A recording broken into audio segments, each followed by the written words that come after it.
शुरू। Hello student, आप लोग कैसे हैं? आज हम पुनः ऑनलाइन क्लास में आप लोगों का स्वागत करते हैं।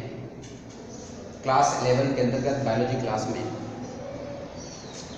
आपने फर्स्ट वीडियो में पढ़ा था लिविंग बेंग्स और उसके कैरेक्टरिस्टिक्स जो होते हैं उसके बारे में आपने अध्ययन किया था। आज सेकेंड वीडियो में लोग सीखेंगे क्लासिफिकेशन ऑफ लिविंग ऑर्गेनिज्म,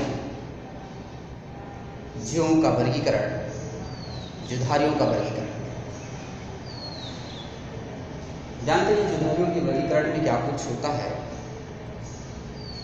आप जानते हैं कि पृथ्वी पर विभिन्न प्रकार के जीवधारी पाए जाते हैं। उन जीवधारियों को कुछ विशेष लक्षणों के आधार पर या फिर हम कहें समानताओं और विषमताओं के आधार पर उन्हें छोटे बड़े कैटेगरीज में, छोटे बड़े समूहों में वर्गीकृत करना ही क्लासिफिकेशन कहलाती है। पृथ्वी पर उपस्थित जीवों समानताओं और असमानताओं के आधार पर छोटे बड़े समूहों में वर्गीकृत करना, अलग करना ही क्लासिफिकेशन कहलाती है। जानते हैं क्लासिफिकेशन की क्या आवश्यकता है? नेक्स्ट ऑफ क्लासिफिकेशन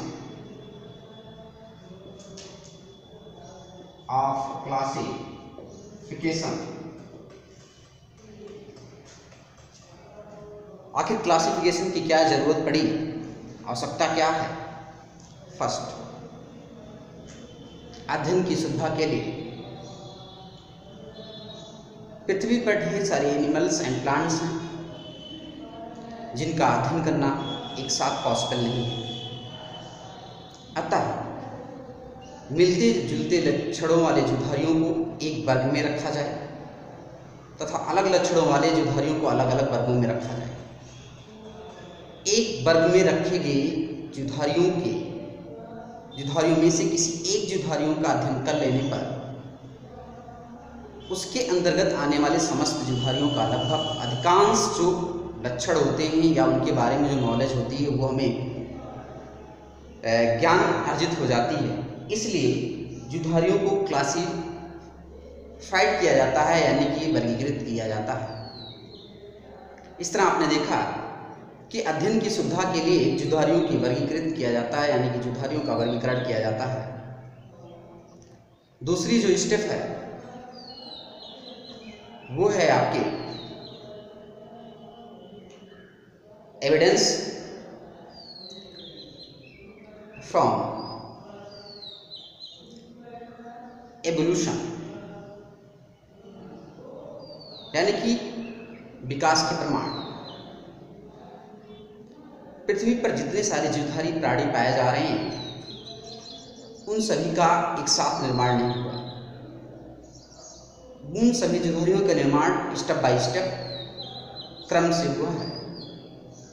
जब भी हम जीवधारियों का क्लासिफिकेशन करते हैं, जीवधारियों का वर्गीकरण करते हैं, तो जीवों की विकास की जो क्रम होती है, जीवधारियों के विकास की जो बातें होती हैं उसके विषय में हमें नॉलेज मिलती है। इसलिए जीवधारियों को क्लासिफाइड किया जाता है। तीसरी जो स्टेप है डिस्कवरिंग ऑफ ऑर्गेनिजम्स।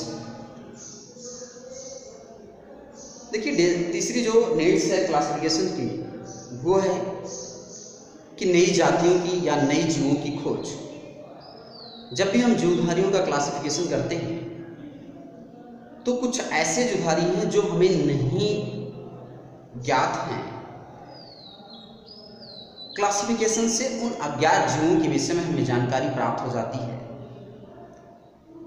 इसलिए क्लासिफिकेशन की आवश्यकता होती है। तो आपने देखा क्या कि फर्स्ट स्टेप जो आपने देखा कि अध्ययन की सुविधा के लिए क्लासिफिकेशन जरूरी है। दूसरा आपने देखा एविडेंस फ्रॉम एवोल्यूशन, जैव विकास के प्रमाण। यानी कि जीवों के विकास की जो कहानी है उसके विषय में आपको प्रमाण मिलती है क्लासिफिकेशन करने से। तीसरी जो मुख्य स्टेप है वो हमने बताया कि आपके न्यू ऑर्गेनिजम्स की डिस्कवरिंग होती है आपके क्लासिफिकेशन से। आगे बढ़ते हैं कि क्लासिफिकेशन की कुछ सिस्टम्स हैं, वो जो सिस्टम है मेनली 3 प्रकार की सिस्टम्स आपके हैं क्लासिफिकेशन की। फर्स्ट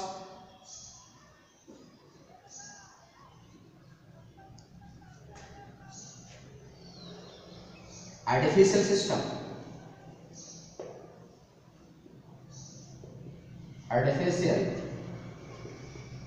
सिस्टम, कृत्रिम पद्धति।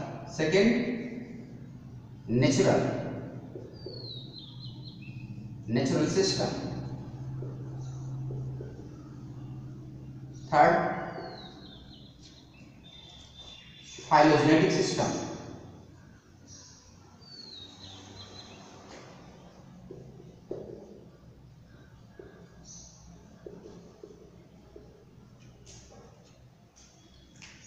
क्लासिफिकेशंस की ये 3 सिस्टम हैं, आर्टिफिशियल कृत्रिम पद्धति, नेचुरल प्राकृतिक पद्धति एंड थर्ड फाइलोजेनेटिक सिस्टम जाति वृत्तीय पद्धति।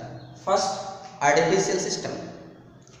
देखिए आर्टिफिशियल सिस्टम क्लासिफिकेशंस की वह सिस्टम होती है जिसमें हम जीवधारियों की जो रूप होती है, रंग होती है, व्यवहार होती है, आवास होती है,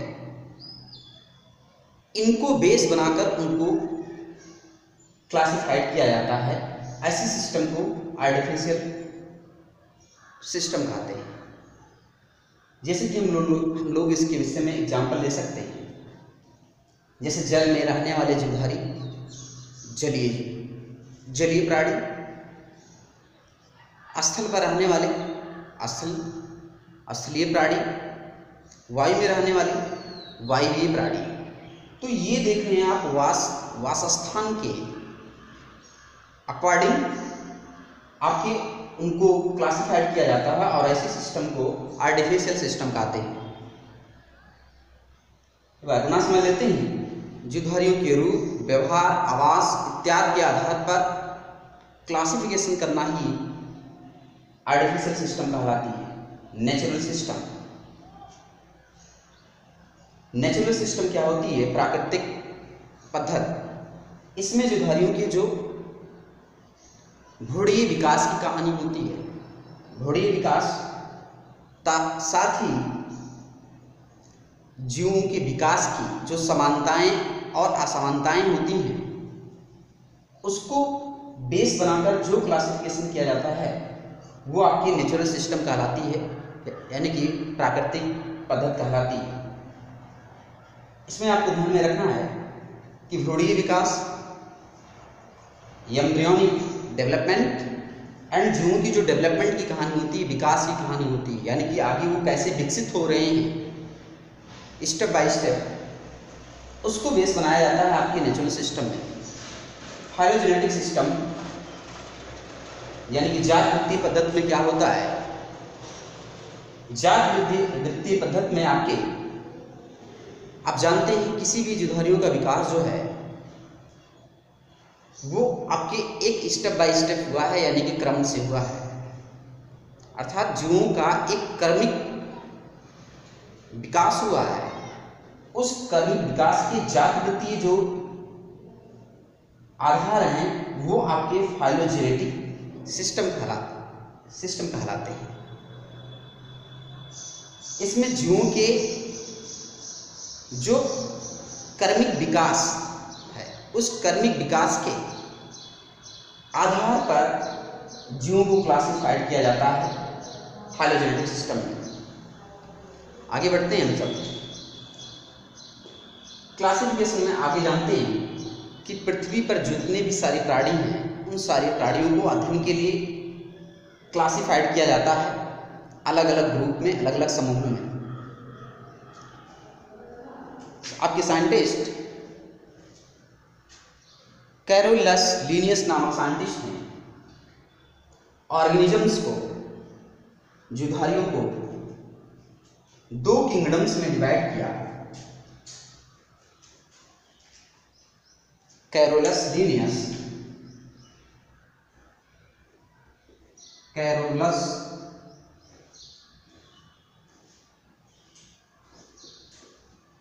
Linnaeus,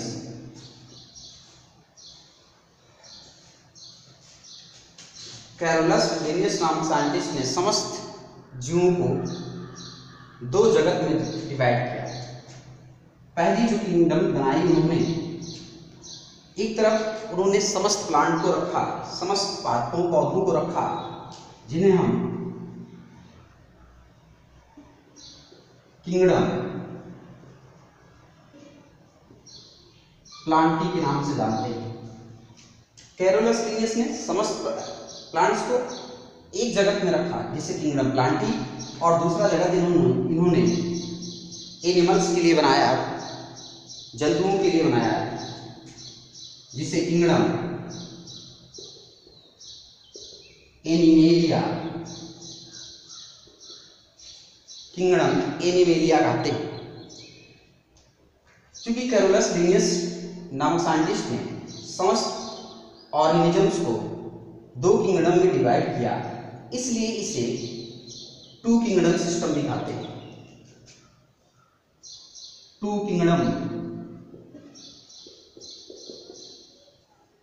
kingdom system.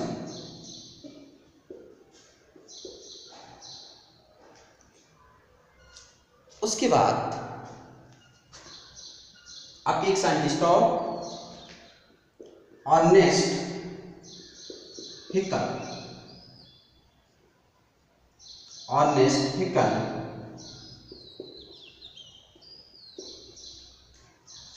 Ernest Haeckel नामक साइंटिस्ट ने समस्त प्राणियों को, समस्त जीवों को इन्होंने तीन जगत में डिवाइड किया, जिसे हम लोग थ्री किंगडम सिस्टम के नाम से जानते हैं। थ्री किंगडम सिस्टम के नाम से जानते हैं। पहले जो किंगडम इन्होंने बनाया, वो बनाया इन्होंने किंगडम फर्स्ट में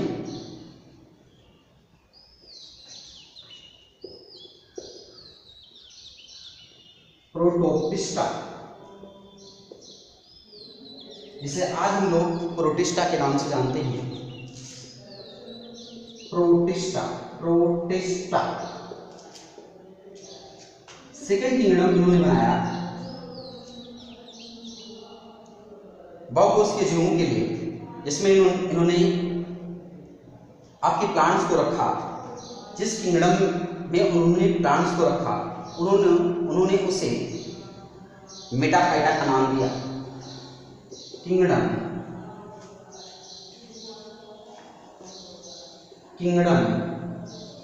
मेटाफाइटा,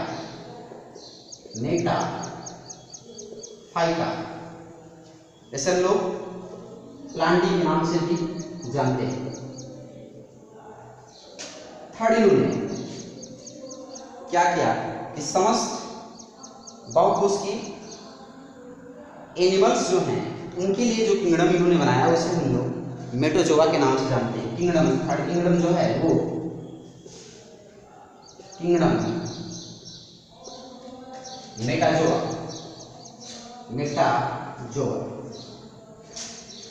इस मेटाजोआ को हम लोग कह सकते हैं किंगडम एनिमेलिया।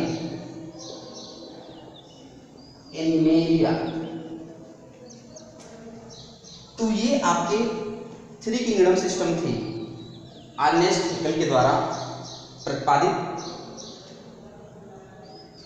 आगे जीवों की क्लासिफिकेशन से संबंधित जो अच्छी सिद्धांत यानी कि सिस्टम प्रस्तुत किया, वो आपके एक अमेरिकन साइंटिस्ट R.H. व्हिटेकर नामक साइंटिस्ट ने जीवों को 5 जगत में डिवाइड किया।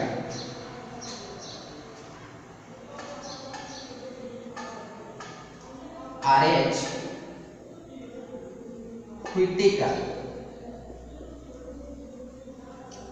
19 1969 में RH Whittaker, Robert Harding Whittaker नामक साइंटिस्ट ने समस्त जीवों को 5 जगत में डिवाइड किया। जो फर्स्ट किंगडम इन्होंने बनाया वो बनाया किंगडम मोनेरा।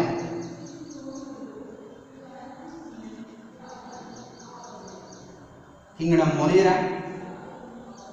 सेकेंड जो किंगडम इन्होंने बनाया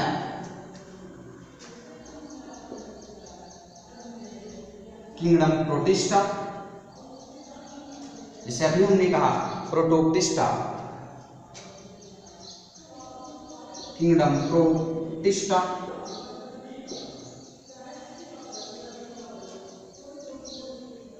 तीसरी जो किंगडम इन्होंने बनाया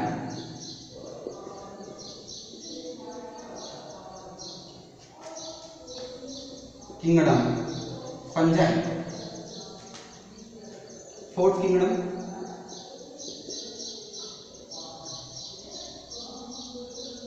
प्लांटिक। एंड फिफ्थ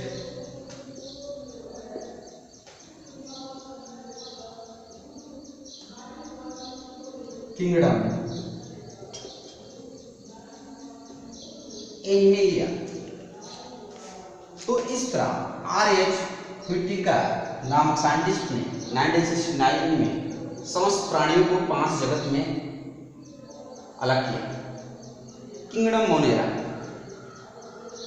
किंगडम मोनेरा के अंतर्गत ऐसे प्राणियों को रखा जो आपके यूनिसेलुलर होते हैं, एक कोशिकीय होते हैं। इसके अंतर्गत किंगडम मोनेरा के अंतर्गत RH व्हिटेकर ने ऐसे प्राणियों को रखा जो आपके यूनिसेलुलर होते हैं। यूनिसेलुलर होते हैं। साथ ही ये जो एनिमल्स इसके अंतर्गत आते हैं मोनेरा के अंतर्गत वो प्रिमिटिव होते हैं, यानी कि प्राचीन होते हैं। प्रिमिटिव एनिमल्स या प्रिमिटिव ऑर्गेनिजम्स होते हैं।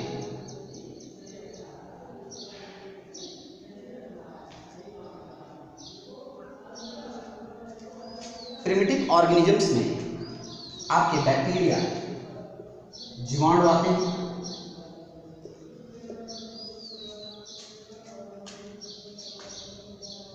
बैक्टीरिया जो होते हैं, अगर इनकी हैबिटेट की बात किया जाए तो ये अलग अलग स्थानों पर आपके पाए जाते हैं, चाहे वो जल हो, स्थल हो, वायु हो। ये इन विभिन्न स्थानों पर आपके मोनेरा के एनिमल्स पाए जाते हैं। यूनिसेलुलर होते हैं, एक कोशिकीय होते हैं। पता इन्हें हम आंखों से नहीं देख सकते हैं, इनको देखने के लिए माइक्रोस्कोप की रिक्वायर होती है, जरूरत होती है हमें। जबकि ये जो आपके यूनिसेलुलर्स मोनेरा के एनिमल्स हैं, यानी कि ऑर्गेनिजम्स हैं, ये प्रोकैरियोटिक्स होते हैं। प्रोकैरियोटिक्स होते हैं। प्रोकैरियोटिक्स।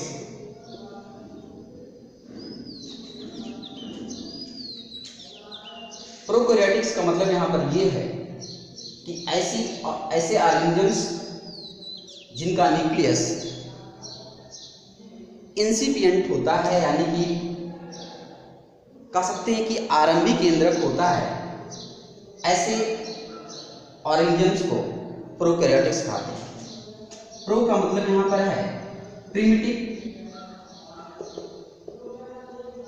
जबकि कैरियोटिक जो है वो कैरियन शब्द है। कैरियन जिसकी मीन होती है न्यूक्लियस।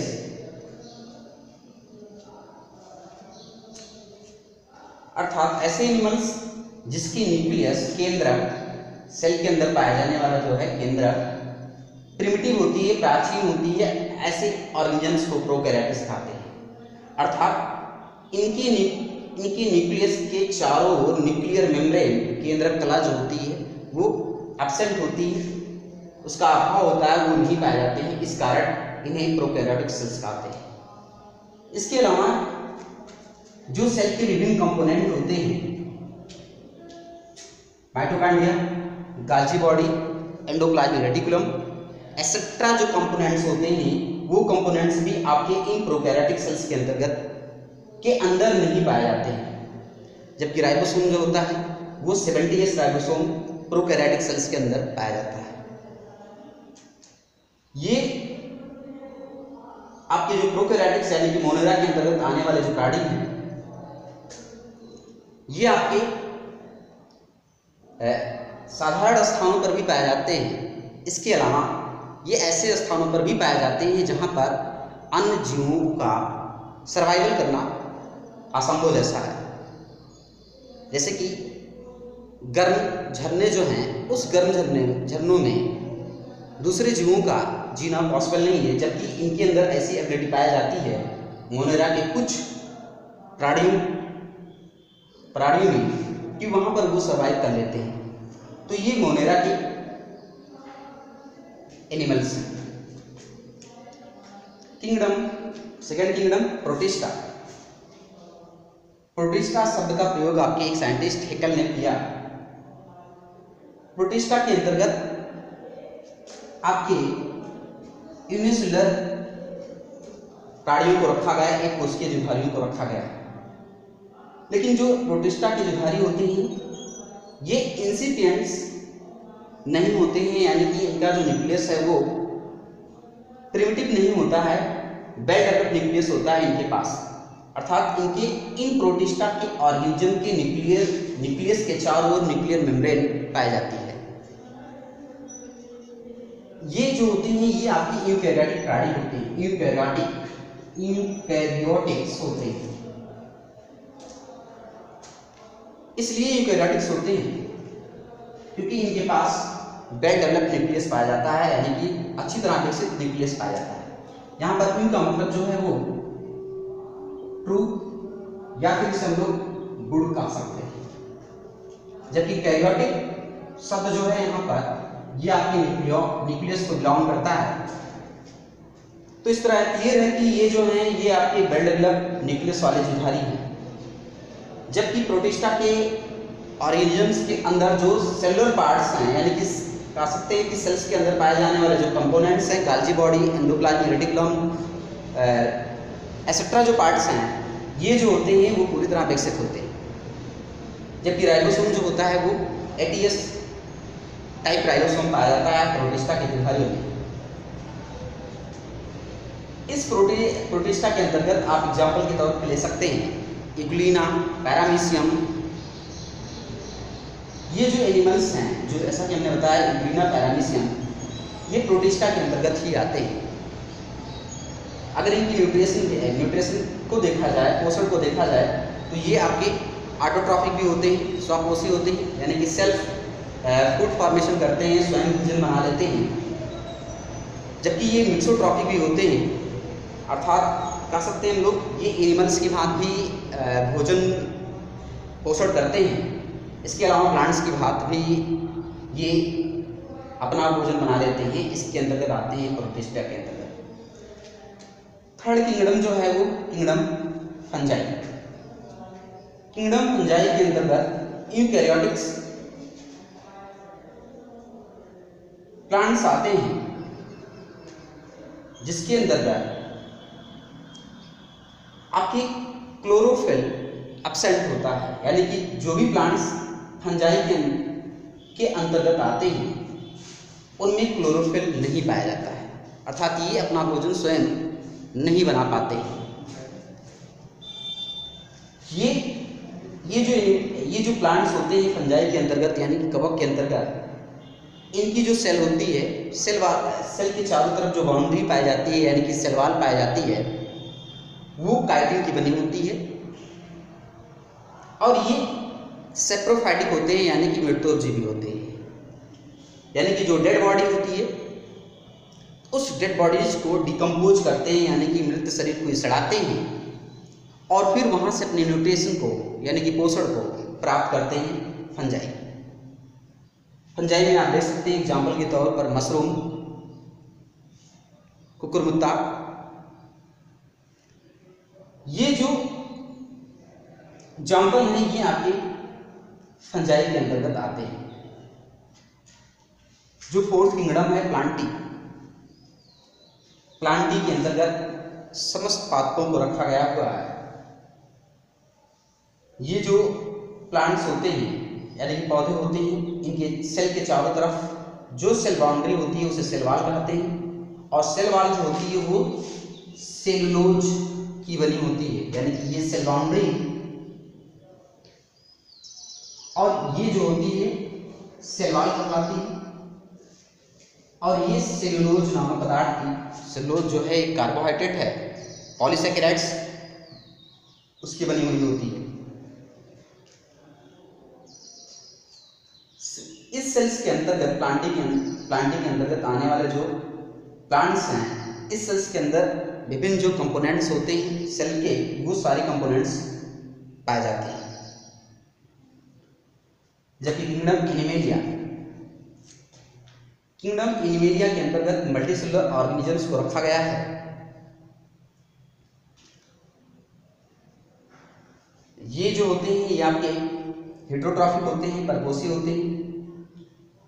जो इनकी सेल्स होती है किंगडम एनिमेलिया के जुधारियों की जो सेल्स होती है, जो सेल के चारों तरफ जो बाउंड्री पाई जाती है उसे हम लोग प्लाज्मा मेम्ब्रेन कहते हैं। और प्लाज्मा मेम्ब्रेन जो होती है वो प्रोटीन प्लस फास्फोलिपिड की बनी होती है। इनमें एटीएस टाइप राइबोसोम पाए जाते हैं। तो इस तरह आईएच हुटेकर नामक साइंटिस्ट ने समस्त प्राणियों को 5 किंगडम में डिवाइड किया, जो इस प्रकार थे: Monera, protista, fungi, Plantae and animalia. उसके बाद 1990 में कुछ साइंटिस्टों द्वारा आपके जुधारियों की वर्गीकरण के लिए 6 किंगडम सिस्टम बनाई गई। तो साइंटिस्ट थे, उनके द्वारा जुधारियों के वर्गीकरण के लिए कुछ सिस्टम बनाई गई, जिसे 6 किंगडम सिस्टम के नाम से जानते हैं। इसमें आपके फोइलिस,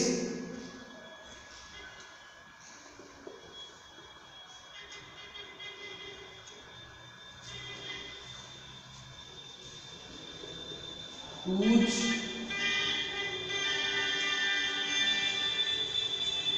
एंड कैनेडा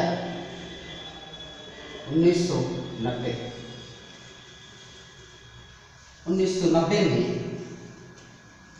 इन तीनों साइंटिस्टों ने जुधारियों को 6 किंगडम में डिवाइड किया।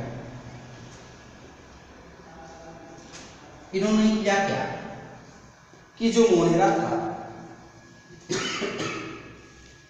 उस किंगडम मोनेरा के प्राणियों को 2 किंगडम में डिवाइड कर दिया। फर्स्ट इन्होंने बनाया किंगडम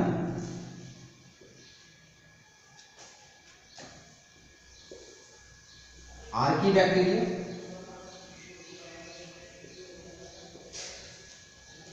जबकि सेकंड किंगडम इन्होंने बनाया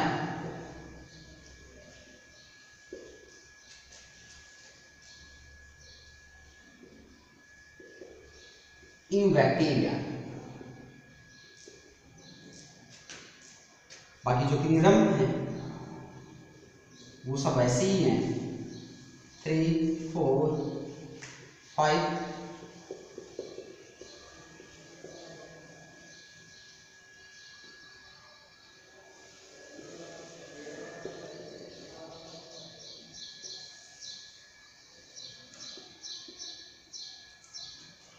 तो ये 6 किंगडम आपके फोइलिस, कूच, कैनेलर नामक साइंटिस्ट के द्वारा बनाया गया किंगडम आर्कीबैक्टीरिया। आर्कीबैक्टीरिया जो है ये प्रिमिटिव बैक्टीरिया है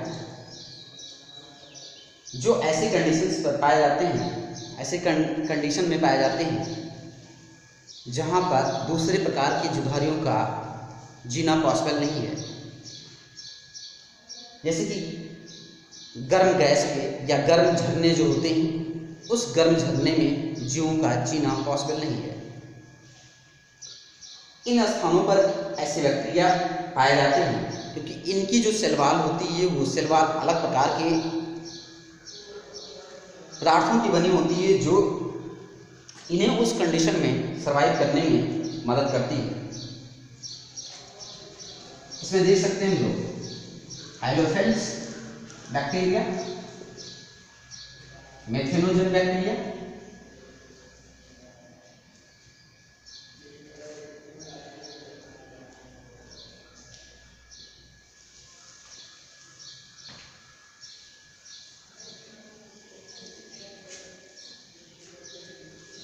ये जो बैक्टीरिया होते हैं ये आपके आर्की बैक्टीरिया होते हैं, जबकि ये बैक्टीरिया जो होते हैं ये आर्की बैक्टीरिया से थोड़े बेहतर बैक्टीरिया होते हैं। ये बैक्टीरिया एग्जाम्पल के तौर पर इनको समझ सकते हैं दूध से दही बनाने वाले बैक्टीरिया। यहाँ तक कि हम लोगों के जो तीत हैं, इस तीत में जो आपके कुछ मैल इकट्ठा होती है उनमें जो कुछ बैक्टीरिया पाए जाते हैं वो आपकी ये बैक्टीरिया ही होते हैं, ये समान बैक्टीरिया होते हैं। तो इस तरह फिलिस पूच एंड कैंडेलर नामक साइंटिस्ट ने सिर्फ मोनेरा को दो भागों में डिवाइड कर दिया, आर्की बैक्टीरिया और ई बैक्टीरिया में, और 5 किंगडम सिस्टम को इन्होंने 6 किंगडम सिस्टम में वर्गीकृत कर दिया। आगे आपके एक और सिस्टम्स आई जिसे हम लोग डोमेन सिस्टम कहते हैं।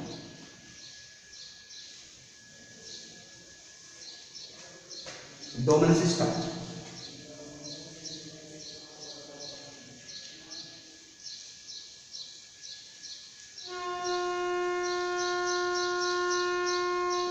डोमेन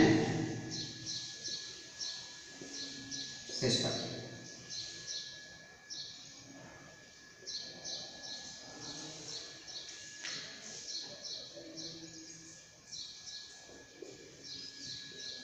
पूच के अनुसार 1990 में पूज ने आपके 6 किंगडम सिस्टम को इन्होंने 6 किंगडम सिस्टम के लिए इन्होंने एक और सिस्टम बनाई, जैसे हम लोग डोमेन सिस्टम कहते हैं। इन्होंने क्या किया, उसने क्या किया कि जीवों के जो जेनेटिक मटेरियल्स हैं उस जेनेटिक मटेरियल्स यानी कि कह सकते हैं आनुवंशिकी जो पदार्थ हैं, उस आनुवंशिकी पदार्थ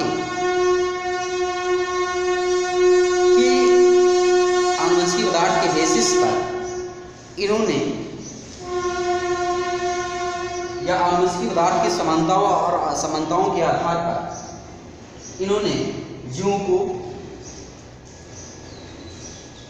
3 भागों में अलग किया है, जैसे हम लोग domain first, domain second and domain third के नाम से जानते हैं। डोमेन फर्स्ट में इन्होंने क्या किया, डोमेन फर्स्ट के लिए इन्होंने आर्की का निर्माण किया, डोमेन सेकेंड के लिए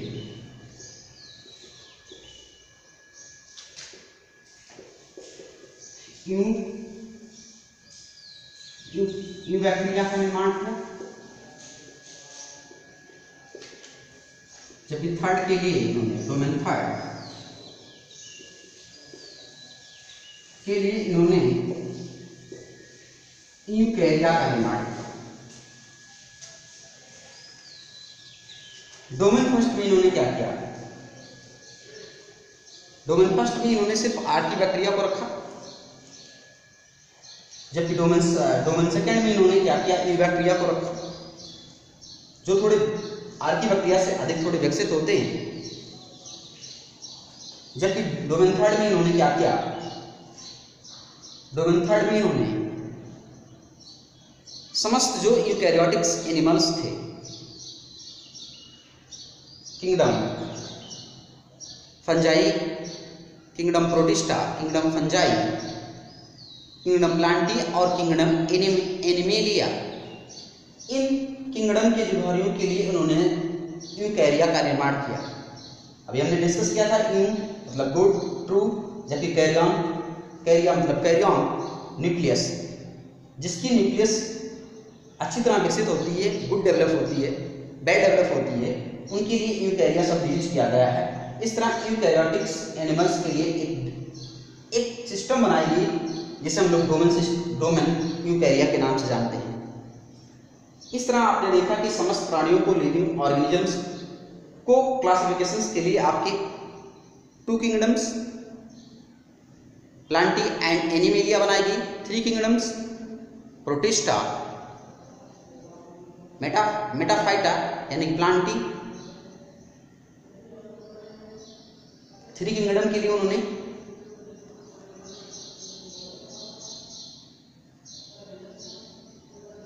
प्रोटिस्टा,